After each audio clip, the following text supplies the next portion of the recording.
On this episode of Two Think Minimum, we are pleased to host three experts in digital payments from the Libra Association and Kiva, a nonprofit organization dedicated to financial inclusion for the world's most vulnerable populations. Christian Catalini is Chief Economist of the Libra Association, on leave from MIT, and a faculty research fellow at NBER. Dante Disparte is Vice Chair and Head of Policy and Communications at the Libra Association, and currently serves as an appointee on the FEMA National Advisory Council. Matthew Davie is the Chief Strategy Officer at Kiva, where he oversees corporate strategy, emerging tech development, and policy and regulatory engagements. And he's also a board member of the Libra Association. Thanks, Christian, Dante, and Matthew for coming on the program. It's good to speak to you today. I thought I'd start with a somewhat challenging question, and then we can discuss other topics related to open payment systems and financial inclusion. Why don't we use digital payments broadly today? What's holding back innovation in payments? So, hi, Sarah. This is Dante. I'm happy to start. It's a great question. I think part of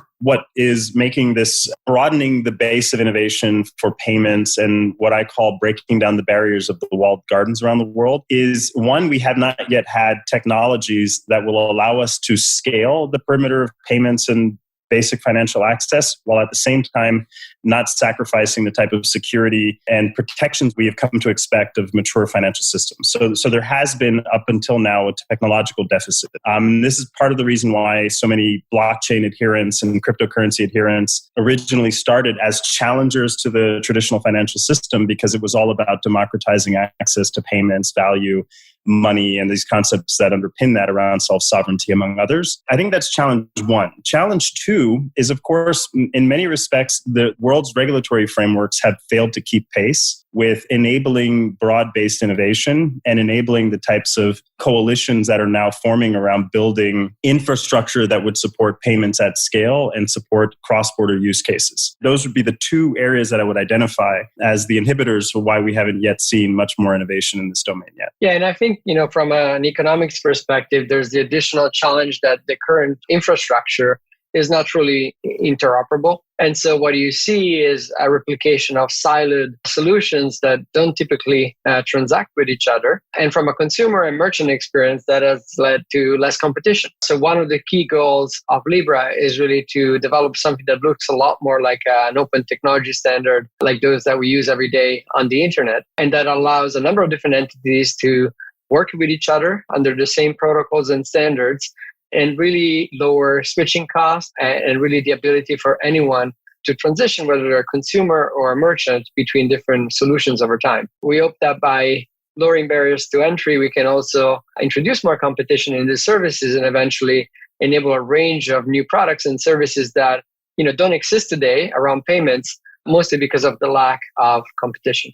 And this is Matthew. I can come in and just echoing everything that Dante and Christian just said, and just add, as you get down to the developing world and underbanked and unbanked populations, and especially in the developing world, using digital payments, there wasn't digital access 10 years ago, and it's coming very rapidly and penetrating the developing world. And one of the biggest things that's left is making it so it is possible, economically viable, actually, for financial service providers to move down to these populations. That in the developed world, it might be expensive, it might be cumbersome, it might be non-interoperable. In the developing world, it is a losing proposition to try to open savings accounts for the way business is done now. And so having an evolution of that, and Dante talked about the regulatory side a little bit, I know we'll get into that more, but making it so it can be faster and cheaper and more secure to provide these services to the unbanked is what will allow digital. They're just going to leapfrog analog banking to go straight to digital banking. So in developing countries, then, is the issue that this overcomes existing bad institutions in developing countries? I mean, there is mobile banking in developing countries more so than here. How does this overcome whatever barriers they currently face? This is Matthew. I'll continue since we're going developing world here and kind of where I live. Not physically, but with my work life. So I wouldn't call bad institutions. You can always cherry pick and find individual institutions that are good, bad, or anywhere in between. I would say broadly, it's really difficult. Microfinance institutions charge anywhere from 30 to 100% plus APR, and still many of them don't survive because it's not cost effective. The cost of doing business is very expensive because these tools and infrastructure and this competition is not there. So I think creating an enabling environment that digital can bring, where you can almost instantly have competition, will push the price to the floor. And the price won't go to where it is in the developed world. It will still be more expensive to bank there, But again, to use the lending example for microfinance institutions, digitization of that entire supply chain of money could possibly, we've run some analyses, we think could push those interest rates from 30 to 100% down to somewhere between 12 and 15%. And that's a huge, even going from 30 to 12%, that's a over 50% decrease. And from 100% plus to 12 is life-changing. You can suddenly use those products for a lot more things. 100% APR product, you can't use that to go to school. You can't use that to buy a car. You can't use that to buy a house. Position from the groups that currently charge those usurious rates? If we can decrease their cost of doing business, again, increase their margins, they can afford to compete and lower the price. I think new entrants. I think as digitization happens, I hope there are new entrants around the world, in the developed and the developing world. And I hope they all come with the regulatory compliance and the scrutiny we're seeing going over innovation. I hope that innovation on the regulatory side continues to accelerate and move faster because it's necessary. But again, we could also then push all of that compliance and consumer protection down into that market where it doesn't exist broadly today. So this is Kristen. If we start even from something as simple as a cross-border remittance, it is true that, when you look at prices and kind of market concentration on the other end, those markups tend to be substantially higher where you don't have competition, where you do have exclusivity arrangements on the last mile. So one of the first things that Libra can do is to enable more forms of access for local entrepreneurs, including startups and businesses that do want to interface with a global network of this type, and allow for cheaper, more efficient, and also safer on and off ramps. There's often a belief that remittances are expensive because of AML, CFT, compliance costs more generally. And this is another area where the technology can drastically improve how a lot of that is done. So with no compromise in the safety standards, and in fact, we believe that Libra over time will be not only meeting those standards, but exceeding them. What you can actually do is now allow for more choice. Because one of the reasons why remittances are very expensive is that again, the consumers on the receiving end often do not have a lot of choice unless they're digitally savvy and maybe they're using an online service or some other solution. The kiosk or the agent network is still one that is often tied to the old cost structures. Even when it comes to mobile money, we see why it's originating places where it has worked really well. In other areas, it has not. And this is an opportunity to fix that. So the digital payment stack, presumably a lot of the Visa network and credit cards and banking is digital right now. I mean, it's shifted over from paper to databases. What makes an open protocol like Libra a step forward from what we have now? I'm happy to start that answer. This is Dante again. I think there are a couple of areas of distinction. One of them, Christian already mentioned before, which is the general lack of interoperability between even existing highly efficient payment systems. So I'm from Puerto Rico originally, and I have family on the island. And a basic transaction from continental United States to the island of Puerto Rico, if you wanted to arrive fast, it costs $30 for the money to arrive within a reasonable time frame of a week. And part of the argument is that there's a lack of interoperability in how those types of banking systems might be speaking to each other. So even in an environment that would have an embarrassment of riches by comparative measures to the developing world, you still have a lack of interoperability between payment systems. And so I don't see the Libra system as necessarily being directly competitive or disruptive to existing systems. And if anything, I think part of what we're trying to achieve is to extend the perimeter of payments by enabling a basic internet-connected mobile device to become a regulated payment endpoint. It upends the model and puts it on its head, where most payment systems today, even companies that are part of the same holding company structure, they can't make payments within one provider or another. But the Libra system, as a user-directed open payment standard, is enabling people to have a common messaging platform for the exchange of value that's user-directed and peer-directed. I think that's one key breakthrough. The other key breakthrough is it's an open source technology. At the long range, we also want to promote a lot of vigorous competition, business model innovation, and use cases for this, such that you could enable responsible financial services innovation to also thrive on this type of system. As an aside, one thing that you said that surprised me was that it was difficult even to transfer money to Puerto Rico. And if you would expect there to be one place where there wouldn't be many barriers or where systems would work together would be between the mainland and Puerto Rico. And then I was thinking, well, what about platforms like Zelle or Zelle? I don't know how to pronounce it. And then sure enough, I Googled it and it doesn't work there. What is the reason for that? Why are these barriers? And then why would a platform like Libra be able to overcome them? One, the barriers exist for a variety of complex evolutionary reasons. I wouldn't want to sit here and explain that, these things aren't just a function of how systems tend to ossify, right? That, the banking system looks very much like the telephone and the mobile telephony systems 50 years ago, right? And that there's very little optionality. And the only people who had access to the phone calls or reliable telephony were within reach of physical infrastructure. So I also think there's a dimension there. That's certainly not the case when it comes to Puerto Rico. I think part of it is just the presumption that the closer you get to the equator and the further south you go from the equator, the higher risk you are generating, and therefore you have a higher cost of risk and de-risking. Sadly, the Caribbean basin, including the territory of Puerto Rico, are plagued by these sort of arcane rules that have no place in the modern system.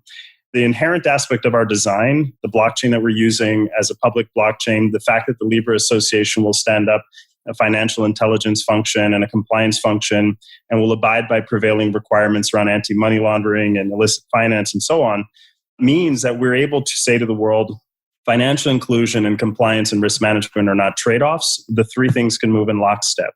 I know this is a big priority that Matthew and others have been thinking about. And now we have a technology stack at our hands that can facilitate that. Yeah, and if I can just come on to add on that perceived risk, it's a really interesting point. Kiva has globally a 97% repayment rate for unbanked customers, so customers outside the perimeter. And of that, one of that 3% is actually institutional default, not consumer default. So the actual consumer default in Kiva's 15 years and $1.5 billion lending in 92 countries to underbanked customers is better than US credit card debt, just from a pure default rate basis. So this is a pure systemic perceived risk problem. Layered on top with it is much more difficult to serve these populations. And again, that's what leads to when Dante talks about as you get close to the equator and going south, these problems get worse and worse and worse. For anti-fraud or, default, so there are two kinds of risk, I guess. It's like that people can't pay back honestly. And then the second is like there's active fraud happening. My understanding of payment systems is that half or more of all the costs are about anti-fraud efforts. Is Libra Association or is the blockchain technologically able to overcome fraud? I'll come on and I'm sure Christian and Dante have even more intelligent stuff to say, but also you could look at there was the exploit where there were some Twitter hacks and then Bitcoin started flowing around. And so here's Bitcoin that has no actual real identity behind it. The traceability of where those funds went, it was amazing how quickly and how fast firms were able to trace and map where the money went to try to put a box around it and catch it. And if that was something non-digital, if that had converted to cash or some other liquid physical asset, that was gone. I think when you add what Libra is trying to do in terms of bringing a permission network, bringing verifiable identity into the system, conforming with AML-CFT rules, that I would expect it to operate. And again, we're still waiting for all the regulatory guidance, and this will be a jurisdiction by jurisdiction basis, how it's rolled out. I would expect this to be able to be greatly superior to existing systems from a traceability of funds perspective.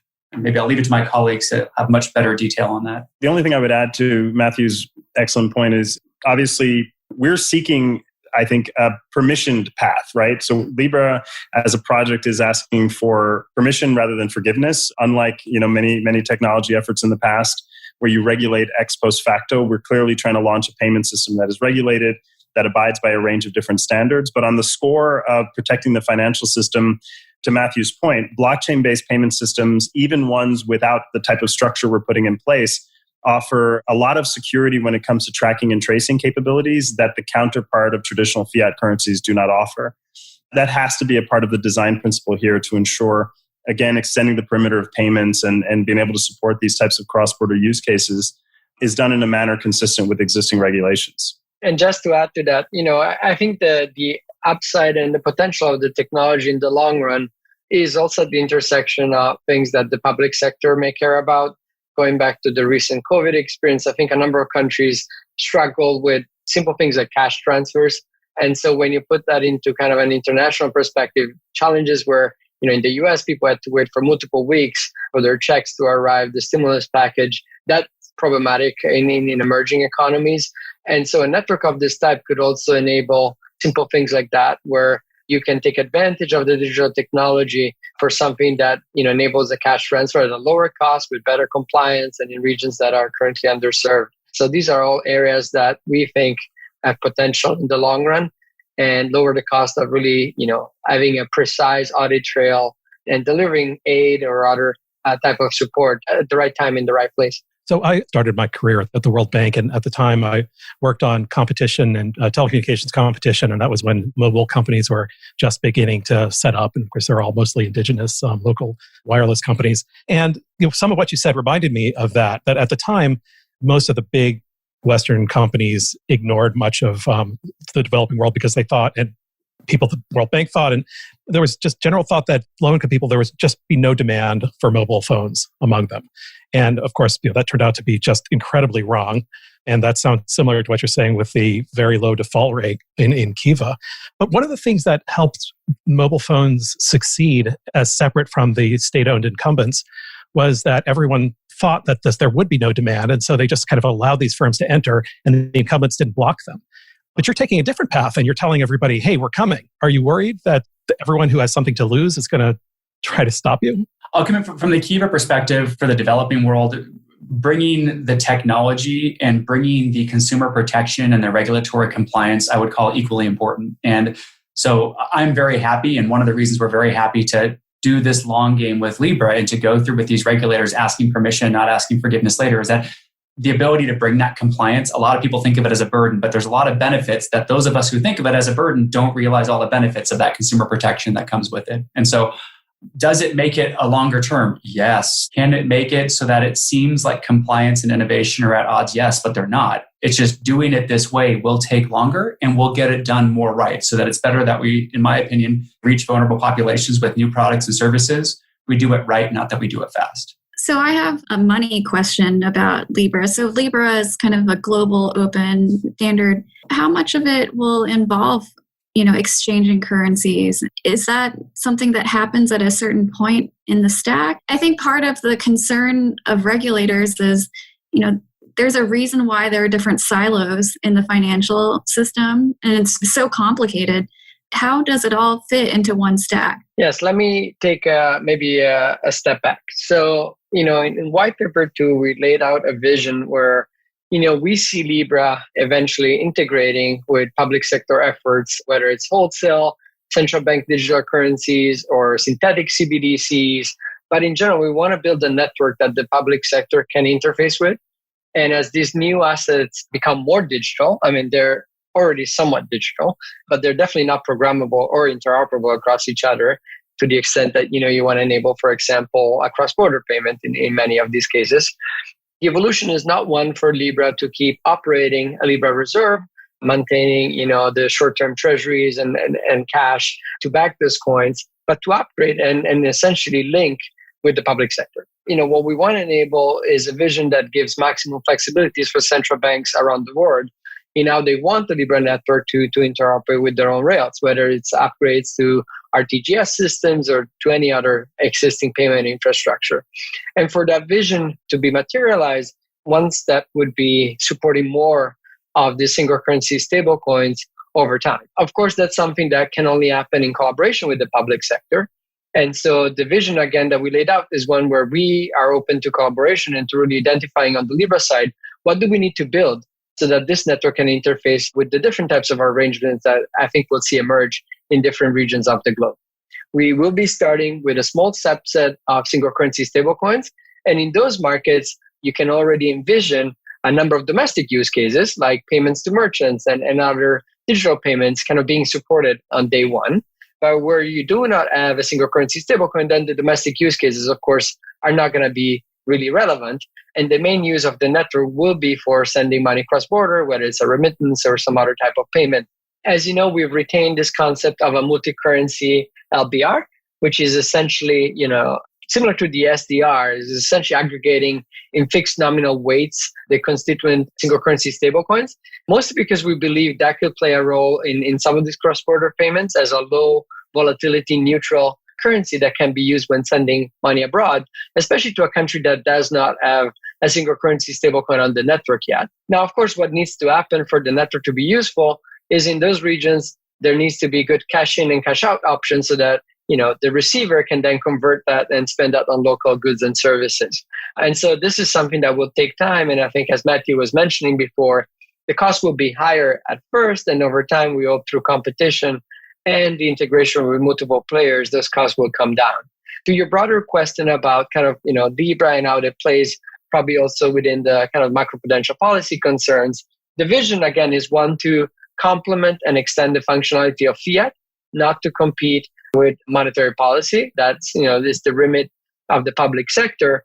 And under the new design, of course, it's important to remember that all the on and off ramps, all the virtual asset service providers like wallets and exchanges operating in a region will have to comply with local rules. So insofar as there are capital controls or any sort of foreign exchange controls restrictions, those would apply to the Libra network. Of course, we hope to be a network that can support the good transfers like remittances without kind of interfering with, concerns around currency substitution and alike. And that will require really working together with the public sector and identifying how do we design that interface between Libra and local payment system so that we can still allow for the good inflows and reduce worries about, capital outflows or the use of any one of the single currency stablecoins. Take, for example, the Libra dollar as a substitute for the local currency. When we first started hearing about Libra, it was connected very strongly with Facebook, but that doesn't seem to be true anymore, right? I mean, Facebook now has Facebook Financial instead. What happened, and has that changed the direction of Libra? Yeah, so I'm happy to start the answer there, and I think Matthew, as a board member of the association, can also comment. I think one, Facebook is, of course, an important member through its wallet provider, Novi, is an important member of the association. The project, the technology was initially incubated at Facebook. And over time, the goal of building a separate and independent institution that was a member-driven institution of the Libra Association has been what we have been working towards since this was originally announced in June of 2019. And I think, along the way, this has been really an interesting set of both public and private dialogues about the direction of travel on the types of monetary policy issues that Christian highlighted and the need for those to remain very much within the public domain, the opportunity for public-private collaboration, that we live in a world with 1.7 billion people unbanked and nearly an equal number who are underbanked. And yet, among that set of issues, we have yet to form as a world very serious coalitions who could start attacking that. And I think, at the core of the Libra mission is to really fundamentally build shared services, for lack of a better term, a digital commons that could remove the barriers and the excuses that have precluded people from entering the financial system. And this is why, we take great pride in the type of diversification in the Libra Association's membership. You have social impact partners like Kiva and Women's World Banking, Mercy Corps, among others. Heifer International was recently announced this year as a new member. You have venture capital partners who are catalyzing investments in the ecosystem and who obviously have downstream ambitions of potentially developing the future fintechs that might be leveraging these types of systems. You have marketplace providers, and then you have wallet providers and others who are trying to normalize this ecosystem. So, not only are we asking for permission, not only are we trying to build a very independent organization with a governance model that is enduring, we're trying to build enduring technology, but we're also trying to do it in as close to a harmonized way with public priorities. And so I think the very early narrative was mostly focused on the messenger, Facebook as the messenger of bringing this project to the world, rather than the message, which is that we have some really intractable social problems and financial exclusion problems that we're simply not doing nearly enough to address. Dante said basically everything. I'll just tack on, like when you say it doesn't seem to be the case anymore. We announced it in June. It was incubated at Facebook. In October, we actually formed the association in Geneva with 20 some odd members. And at that point, Facebook only had one vote through Novi as one of the members, as a general member.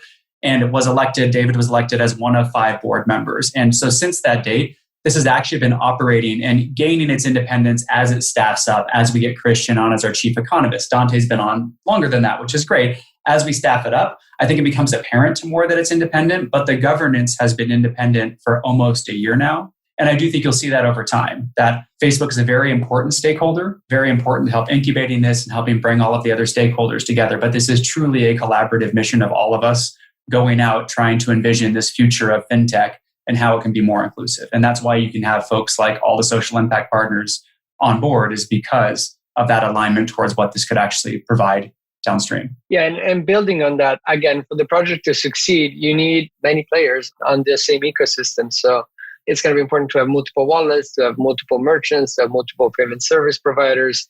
Of course, the Social Impact Advisory Board and NGO partners that are really playing the leading role of shaping up the financial inclusion plans of the association. All of these pieces have to come together so that any entity that is not a member can look at the project and say, rather than creating my own siloed solution, I'd rather interoperate with it and kind of join this broader ecosystem. A question that's a little bit broader. You, Christian, you're an academic also. What's the difference between what you see in the real world with blockchain and payment systems versus the research that's been done on it? Are they pretty well connected, or do you find that the real world is not as well represented in modeling as it should be? Are things missing from the academic discussion of blockchain and payments? I will have to be very careful in how I answer this one to make sure all my academic friends are not offended. When I started studying cryptocurrencies, this was in 2013 when we did the MIT Bitcoin experiment.